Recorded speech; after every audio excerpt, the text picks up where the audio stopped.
What a great crowd for a Monday.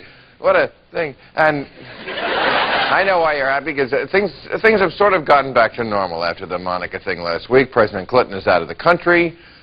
He is in Latin America. These trips are always tricky for President Clinton, especially in Latin America, because, you know, south of the equator, you have to spin whatever you're denying counterclockwise. And that's... No, actually, I spoke too soon. The Monica thing is not quite over. She is on the cover of Time magazine this week giving an interview, and she says some additional things about the president we hadn't heard before. Among them, she says he is an ostrich because he avoids confrontation. That's what she said. He is an ostrich, although she said he tastes just like chicken. Which,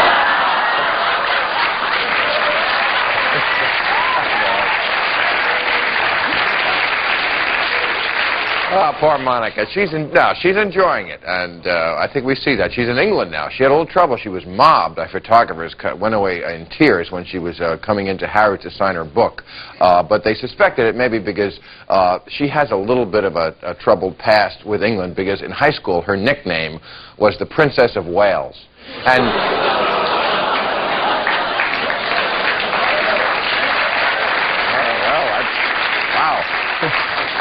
booing going into applause. You don't hear that. You hear laughter into applause, booing into applause, a kind of a schizophrenic crowd. Well, then you'll be interested in this next story if you have brain problems. The drug czar, Barry McCaffrey, has announced that they have a new drug they're testing now that fights cocaine addiction, and they're testing it on monkeys. And he said it's available and open to any monkey who is addicted, realizes he's hit rock bottom, and sincerely committed to making a change in his life. And there's nothing sadder than a monkey with a monkey on his back, ladies and gentlemen.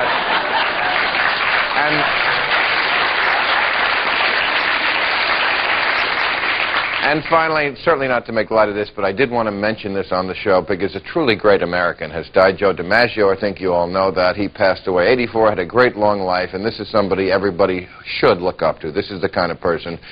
So we wish his family all our condolences, and this is a sad day for not only baseball fans and Yankee fans, but also Pete Rose, who had March 9th in the pool. Anyway, thanks for coming. Let us meet our panel. He is the chairman of Columbia University's National Center on Addiction and Substance Abuse, Joe Califano. Joe. How are you, my friend? Good to see you. He is an attorney and theologian. This week he's hosting Racial Reconciliation Sunday from the Samaritan Project. Bishop Earl Jackson. Bishop. Hello, my good man. How are you, Bishop? A comedian who'll be in Cleveland this week as part of a 40-city tour, Elayne Boosler. Hello, Cleveland. How are you? And his new CDs are Dave Matthews and Tim Reynolds live at Luther College. And before these crowded streets, Dave Matthews right here. Thank you, Dave. Okay. I tell you, nobody is ever quite as beloved on this show as Dave. It always makes me feel like Ed Sullivan. Well, see, what I'm the old guy bringing out the one the kids want to see. Yeah, but what I do is I buy all the tickets and then send them out to all my friends. Actually, as long as we're welcoming newcomers, we have two new stations, WPLG in Miami and WSB in Atlanta. I want to say thanks for coming aboard, because we want to be on there earlier, and so our people can watch it. Now listen, President Clinton is in South America. He's in Central America, and there's a number of controversies he's addressing, but one of the big sore spots is in St. Vincent, where they sell bananas. You know, we have a big banana trade war going, and when that went sour, what we did last December is we went in and burned up listen to this, burned up 1 million marijuana plants, narrowly beating the old record set by Woody Harrelson. I don't know if you know that. I have to just say, just because I understand well, I don't know if I understand them, but there are laws here. But I find I have a big difficulty with us going to other countries that don't necessarily believe have the same ideas and go and burn an economic crop for them, something that feeds their people, and these people are already you know, fairly destitute. So now we're going to go over there and burn their crops and then say, why did you destroy our income? And we say, well, because we don't want our kids to get high. But it's not, or don't want our people to get high. But our kids, you know, our people. It's not St. Vincent that's got the big drug dealer going, hey kids, you want to get high? You know, they're not pushing it. They're growing it because there's people and it here. Just seems terribly arrogant for us to bring our own hang-ups into another country. But we thought we'd invite Joe here because I know that you're. You know how I feel about this. One, they invited us in to do it. Remember that. You know remember that now. Oh, remember please. that. But you can talk Hitler said the same thing. No, they invited us. I'm not kidding. Everybody says they invited us in, and you know that's BS. No. Oh, no, it's not BS. But number two, on one point I would agree with you. Drugs come to this country by invitation, not by invasion. That's true. The problem should first be dealt with here. We are 5% of the world's population. We consume 50% of the world's cocaine. We got to change our attitude here. But remember, Joe, that stuff is dangerous. Problem number one. I may identify problem number one. We're talking about marijuana. Right in the same breath, you went, but cocaine. That's problem number one, is that people, excuse me, like you, who probably have never done any drugs, lump them together, and they're not the same. But watch a baseball. They're not the same, Joe. But marijuana is not cocaine. They're all addictive. Bill, they're not. Addictive. Oh, they're all addictive. There are 100,000 people in treatment in the United States for marijuana. There are 100,000 people in treatment in the United States for marijuana. Most of them are teenagers. Are they in treatment with marijuana? David, most of them are teenagers, and we know now that marijuana affects dopamine levels in the brain. Okay. The same way that heroin does, the same way that cocaine does, and there are studies not in the United States, cigarettes and but in alcohol, Italy and Spain, on cigarettes and alcohol. It's addictive. Absolutely. Well, but you know, here's the thing. If I may get a plug-in for something that will give people exactly what they're looking for, let's burn up all of the crops of marijuana wherever we can find them. That's not what people are looking for, Reverend. Well, that's what they need, because people are you going to tell them what they need? Yes. That's the problem. You know what? Wait. That's problem number two. You guys thinking you can tell people what they need. Wait a minute. But let me tell you what it is. That's problem number two. Wait a minute. You don't know what it is. People need God. That's right. But Bob Marley combined the two. That's what they're looking for. What if France marched into this country and burned all the tobacco fields because they don't want Marlboro? Well, I don't think we have to concern ourselves with that. I think France would come in and bring us wine bottles, but they would come in and burn marijuana crops. Actually, Elayne makes a very good point. Of course. A very good point. I waited long enough. There it is. There's my point. Tobacco does kill more people, and someday and alcohol. Somebody's going to say. And alcohol. Alcohol. I don't think marijuana is another. I don't know if there's an actual statistics that says that one person has ever died from marijuana. Yes. Oh, come on. People die from marijuana and automobile accidents all the time, just the way they die from alcohol and automobile accidents. Why is it that... And that is a reason. Well, then why don't we get rid of alcohol too, Joe? Well, maybe we should take the other angle, get rid of cars. Well, more kids Joe, then why isn't alcohol illegal too? Because why are you demonizing one mood-altering substance that could kill you in a car accident and not the other? Where's the consistency, Joe? Let's not add anything.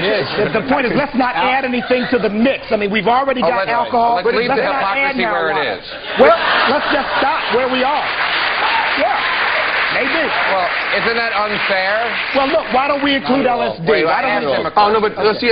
Not at all unfair. First of all, for kids, drinking, buying alcohol, buying marijuana, buying cigarettes, it's all illegal. I agree. It's all illegal. It should be for okay? Kids. Yeah. All right. That's what we're talking about. We're not talking about kids. Nobody. We're talking about going to an island and burning. Alcohol is not illegal for adults. Marijuana is illegal for adults. Where's the consistency, Joe? There's none. I mean, either we ban alcohol or we legalize marijuana. No, I don't want to, but I want. I think marijuana would be a nice thing about it. Sure. All right, I got to take a commercial. We'll be back.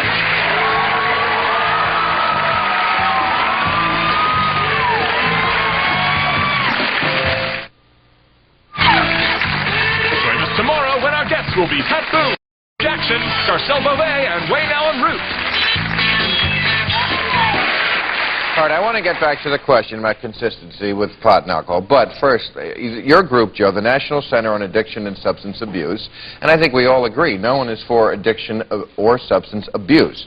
But yesterday, your group prominently featured here, the Week in Review and the New York Times front page, the title Less Crime, More Criminals. Nearly 1 of every 150 people in this country is in prison, a figure no other democracy comes close to matching. Nearly 60% of all those people are doing time for drug violations. We are making more on our citizens. That's what you want? Let me tell you the main point of that. 80% of the people in prison in this country are there because they violated drug or alcohol laws. #1 crime is drunk driving. That's the point. No, wait a minute. Or they committed murder, rape, assault while they were high on drugs or alcohol, or they're drug addicts or alcoholics. Now, the insane part of this country's policy is we put them in prison, we don't give them any treatment, we don't give them any help. The day they walk out, they're going to go right back, mostly on cocaine and heroin. And we should treat them as a matter of public safety. But I really think that if we confuse marijuana in there, I don't want to get confused. No, we're not talking about marijuana there. No, we are. Plenty of people so many of those people in jail are in jail for marijuana. No, David, with all due respect. With all due respect, it was something like 600,000 people in 1997 were arrested for marijuana. A lot of arrests. No, but very few people in jail. People populating these prisons are not in jail because they smoked marijuana. They are in jail because they've committed crimes, and having marijuana cigarettes is not the thing. But we need to draw, can I just say this? We need to draw the line at all drugs, and that includes marijuana, and if we let that in, then we just might as well let it in. I don't see the consistency there. I don't know why it has to be thrown in there, because what happens, the result is that you have young people smoke. People are saying drugs are bad, and then a kid smokes pot, wakes up in the morning, or walks around and says, wait a second, if this isn't bad, then maybe coke isn't bad, maybe heroin isn't bad, maybe LSD. You begin to lie to them, which is what you're doing, lying to them. Yes, you are. Tell them it's okay to do marijuana, but stop there, and we know they will. For a kid, it's not okay to do anything. Exactly, and if you explain to kids, if you educate children about drugs rather than just say drugs. Of course you want to do that. But that's a very important point. For a kid, none of this stuff is good. Pot savages short-term memory. It affects their ability to concentrate. For an adult, it's screws them up in school. Not good for anybody. But this issue... You don't know that, Reverend. That's you, man. Stop talking about everybody else. We're not you. You think marijuana is good for people? You really think marijuana is good? I don't think it's worse than alcohol, and that's legal. I think I'm a free American citizen. I should be able to decide what's good for me, not you, man. No, I don't want to decide what's good for you. But I want to play a part in deciding what's good for the country, and I don't believe that marijuana being legal and having people smoking is good. Decide what's good for the country based on your personal taste. Don't you think there are certain things that are good for the country? Don't you think there are certain policies we want because they're good for the country? Anytime you want things about the country, you're a fascist? I think that's but I think there's a common ground. One of my biggest heroes, Bob Marley, he had God and he had weed, and he liked both of them, and he thanked God for the weed. Wait a minute, but isn't Bob Marley dead? Yeah, but he didn't die from marijuana. Yeah, so's you. Yeah, but I mean, you want to suggest that one can be into pot and everything else will be fine in life. Nothing's ever fine in life, you know. I mean, if you walk down it can be a lot better if you're not smoking drugs. No, I was just going to say, if you get rid of marijuana, you have to think of what's good for the country and the economy, and if you get rid of marijuana, you know, the whole junk food industry is going to crash. Nobody will order pizza at midnight. It's true. You know, you're legislating your taste. You're imposing your taste on other people. If you say marijuana is okay, isn't that imposing your taste? Is it worse than alcohol? No, but you don't have to have it. No. Well, but people are going to smoke it. Yeah, but people that want to smoke it. And they're going to smoke it around others, and they're going to be impacting others. You can say go to a marijuana bar. Do it like in Amsterdam. It's a pretty nice place. The fight was burning the crop. Let's take Amsterdam. They've got a terrible problem over there. They're trying to roll it back. They're closing down coffee shops, cut the number of Wait a minute, the mixing of the borders now. Don't make jokes like that. Now, let's not a joke. But let's be right on the facts. It's one of my favorite cities in the world. They've closed down half those bars. But in that, number one. Number two, they have a tremendous increase in marijuana use by kids over there. But their a lot of them, 66%. Yeah, but a lot of the people that are smoking pot, people that are smoking pot in Amsterdam are flying there from America. You know, no, it's a lot. They have stores. What about England, where heroin is legal, where you can go get your shot every morning? There's no crime. You can walk down the street. You haven't stopped talking yet. Wait a minute. You walk down the street at 3 o'clock in the morning. There's nobody hits you over the head. No one breaks into your house. They're not raping and killing you and taking your money. Maybe an angry Bobby. It's illegal. That's not true. Heroin is not legal in England. 100 doctors are allowed to prescribe it to addicts, and they have more heroin-related crime per capita in heroin than they have here in the United States. When they legalized heroin in Italy, it was a disaster for Italy. When they Italy did that, has the highest rate of heroin addiction in Europe using heroin in record numbers. No one is suggesting but heroin is an absolutely different thing to me from marijuana. Yes. I mean, it is. We just want to draw the line at marijuana. All we're building is prisons and no treatment centers. No one can get in for treatment anywhere. The madness of cigarettes or the madness of alcohol, certainly to me, is far greater than the madness of marijuana. If you're going to draw the line, why don't you draw it before alcohol? That's more of a gateway drug than marijuana. And the only reason, as a practical matter, the line has already been drawn. Hey, alcohol they took it away once before. Remember how good that worked? It didn't work. Exactly. All right, we have to take a commercial. We'll be back.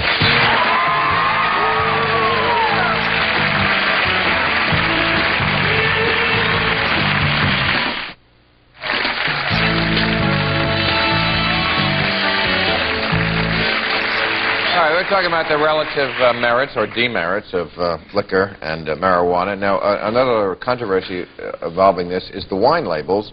The folks who make wine want to put something on the label that says, we encourage you to consult your family doctor about the health effects of wine consumption, because many studies have shown that they are health effects of wine consumption. Too many labels. I mean, everyone knows. I mean, it's a good thing that we all know that drinking red wine is good for you. It's just too many labels. But, Dave, they don't know that. People don't know that. Find that out? Grapes is good. Grapes, you'd think that would be obvious. I agree with you. But Senator Strom Thurmond said he will fight till his dying day, or Tuesday, whatever comes first. Them putting that silly little label that I just read, which encourages people to think. They should just start putting labels. I think they should just over-label everything. I think the wine should say this could be good for you, too much can make you sleep with whoever's left at 4 o'clock in the morning. Right, wine or marijuana, exactly. That's it. I think they're going to get to Haagen-Dazs next, and then I'm going to have to get permission. You should say, Haagen-Dazs, this is good for you, too much can make you be mistaken for a Buick. That's what it is. I don't think there ought to be anything on the label that would encourage people to drink, although I think if you're going to put something on there that says wine may be bad for your health, then you're probably obligated. Too much of anything is bad for your health. The truth is very inconvenient for you. The reason that's going on the label. The truth that alcohol could be good for you in certain consumption is an inconvenient truth, isn't it? The reason that's going on the label is because the alcohol industry has so much clout, political money. They've bought their way into that. Everybody knows that. I don't feel it's not to go back to your favorite conspiracy from alcoholic industry. If marijuana were legal, you'd have that industry, and they'd be labeling marijuana as good for your health. Now, you may think it is. It's good for your eyes. I don't. Well, they don't do it with cigarettes, though, because everybody knows it's just bad. Cigarettes say you will die. We're not saying marijuana. Yeah, that doesn't make a difference. But I also don't think that the people that are going to become addicts of alcohol are going to be because they're going, oh, it's good for me. Well, no, of course not. Of course not. But Dave, on the other hand, you can't suggest that advertising everything else works, and then when it comes to putting warning labels on, oh, well, that's not going to impact anybody. We want to get information. Does it impact cigarettes? I mean, if you will die a horrible death and everybody's smoking, doesn't matter. I haven't disagreed with you that if you're going to put, look, first of all, let me just make something clear, that in spite of what you may think about Christians, the Bible does not say that drinking is a sin. It says drunkenness is a sin. But we discourage drinking because a lot of people end up getting drunk. It's not going to replace milk. They're not going to be in the dugout at ball games, everybody taking a bat, swigging down a bottle of red wine. Well, there's no baseball in France.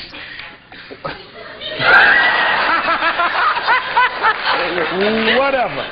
But the point is, we want to be careful not to encourage people to consume more alcohol. It just says we encourage you to consult your family doctor about the health effects of wine consumption. Share a bottle of wine. I mean, on the face of it, I don't see anything objectionable about that. People are putting this on their heads, and they tell you, they tell you on television, don't use Propecia if you might have a child, if you saw a child, if you want to live past Wednesday, if your heart is beating, if you have a liver, and people are putting this on their heads. I'll get laid, I'll have a bad child. They want hair. I use it myself. Quiet. We'll be right back.